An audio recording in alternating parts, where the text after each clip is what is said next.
Mel. My name is Melania, but you can call me Mel. Today I'm going to talk to you about working from home. I've been a working from home mom for the last about 8 years. So let me share with you a few of the tips, 5 tips that I've learned in the last 8 years that have helped me with creating a productive, good environment for me to work from at home. So there's a lot of pros and cons from working from home. Some of them, I'm not going to go into that because I'm sure there's other people who've covered this. But this is the 5 things that worked for me. So number one is having a designated workspace. So like an office or a place where you can work from and you're not distracted by your household.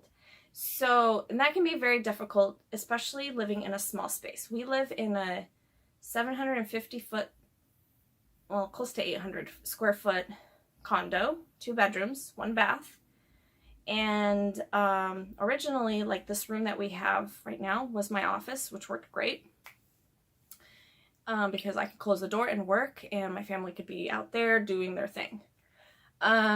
Or I could, if I hired a babysitter or something to watch my daughter while I was working, they could be out there and I knew I was in my workspace. And then we switched rooms. We went to the smaller room and then we moved back into this big room. Excuse me. My goodness. Pardon me. And the smaller room became our office until my daughter decided that she needed her own room and we needed to have our room. Like mommy and daddy needed their space again. So the office moved out into the dining room and my husband's desk was behind the couch in the living room and my desk was in the dining room, and people kept walking behind me as I was working, which was not good because I work for a hospital, and so I'm looking at PHI, personal health information, which is, HIPAA, it's protected privacy stuff that other people shouldn't be looking at. So how I would get around that is working really early in the morning while everyone was sleeping, or when my daughter was when my husband and daughter were out of the house. And it was really tough because I'd get up at 4 o'clock in the morning to work, which is insane. So yeah,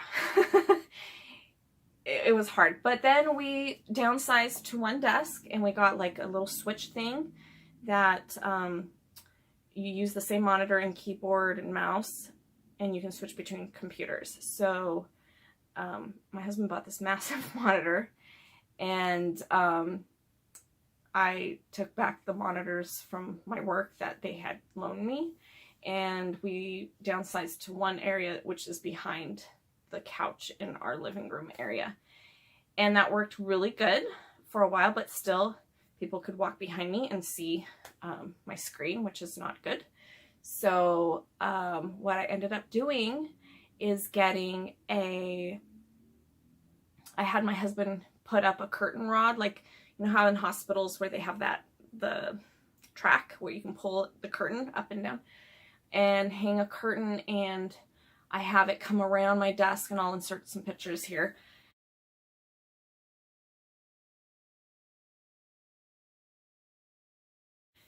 So you can see it covers my area. So when I'm working and they're home, I pull my curtain around and they know mommy's working there. And they know not to come in that area, and they cannot see my screen. So it works fantastic.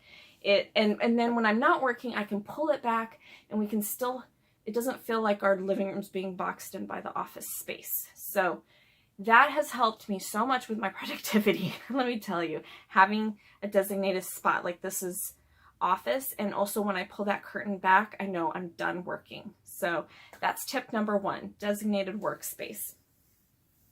Working from your kitchen table, you can do what you gotta do, but you gotta have like an actual desk or a space where it is your work. It just is helpful. The other thing is, this took years for me to finally like not do this. But while I'm working, suddenly I'm like, oh my God, there's dishes in the sink. I gotta go deal with that. Or there's laundry, or there's this, or I need to, oh my God, the floor is nasty. I gotta vacuum it. Or I should take the garbage. It stinks. All this stuff. So if you're in the office, are you doing about that? My video cut out. So when you're in the office, you're not doing that stuff. So why are you doing it at home? That's not to say that you can't, but if it's distracting you from your work, you need to knock it off.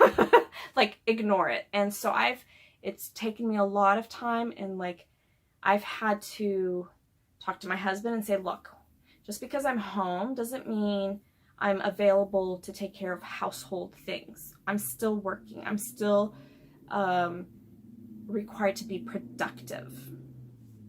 So the other thing, so don't worry about the housework. I know it'll take a while, but if you want to, this is how, if it's something like really bad, like the garbage stinks and you need to take it out, I will save that for when I have a break. And then that allows me to go outside and I take the garbage out, and then I go for a little walk, around my condo complex. And then I come back and I feel refreshed. So, but I don't feel guilty if I don't get to the nasty dishes in the sink or vacuuming or the laundry or whatever, because I'm working. So there's that. Another thing, which this leads me to my next one, tip number 3, is set boundaries with your family. They see you, especially children. They see you and they're like, mommy's home, so let's bug mommy. You have to be firm with them and be like, look, mommy's working. Mommy has to get this done. Mommy's going to be on a call. Mommy's going to be in a meeting. And they probably will not listen to you right away, but you have to keep reminding them. And just because you're home, that doesn't mean they can just strike up a conversation with you and be like, hey, blah, blah, blah, blah, blah, blah, blah. Which is why, again, tip number 1, having a designated spot. And, going back to tip number 1, one of my dad friends, he works from home. I actually have a lot of friends, parent friends, who work from home. He has a sign, because his office is in their bedroom, and he has a sign on the door that he hangs, do not enter. And his girls know that daddy is working, and we do not bother daddy unless the house is burning. Then we bother him and tell him we get out of the house because it's burning, So it's very important. So setting boundaries with your family is super important. And that was something, it took me years to really put that in place. And especially with the pandemic, having my daughter home 24/7 with me while I was working was really tough. But we got to the point where I'm like, look, I have an hour call or conference call I have to do. After that, I'm going to take a little break and we can do something for 5-10 minutes. And that helped her, like, oh, okay, so mommy will give me some undivided attention when she's ready. And it took her a little bit, but she finally got with the program. But yeah, you kind of have to train your family too. So the other thing, and this started just recently with the pandemic and me being pregnant, getting dressed for work. It is so easy to just roll out of bed and go clock in or whatever, log into your computer, and you're still in your PJs with your nasty night breath and bedhead. And while, yeah, it's nice to do that, I've learned that I am far more productive and far more engaged in my job when I get up and I get dressed, put on a little makeup, put some jewelry on. I don't have to like get dressed to the nines, you know, but put some clothes. They can be comfortable clothes, but, you know, look more presentable. So if you did have a video call, you didn't look like you just rolled out of bed. So I, on the mornings, I don't do this every morning, but, you know, if I work 5 days a week, at least 3 or 4 of those days, I make sure I'm dressed. And I set myself a morning routine because it's easy to get out of it when you are at home all the time. And so for the last couple months, my morning routine is I get up, I do my workout video, which is 15 to 20 minutes long. I take a shower, I get dressed, I put a little makeup on, and I usually normally don't wear makeup, but I have been since the quarantine because it makes me feel good. So nobody's gonna see me, but it makes me feel good. Get my breakfast. I sit down and I look at my daily planner to see what I have going on today. I look at my work calendar to see what's happening, and then I start working. I clock in and I start working, and I gotta tell you what, I am getting more things done because of that than if I just roll out of bed and start. Sometimes I do because I know that I have something going on later, so I want to get to work and get it done sooner. So sometimes I do just roll out of bed. But if you get dressed, if you put time in yourself and you feel good about yourself, you're going to feel good about working. You're going to feel good about life, and you're going to be more productive.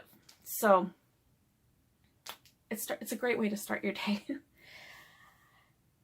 And my last tip is take breaks. It is so easy just to get caught up and work, and then you forget to go outside. And I am much more productive if I take regular breaks. And I try to take at least a 5-minute break every couple of hours, sometimes every hour. And I still get just as much stuff done as if I worked straight through. If not, sometimes I get more stuff done.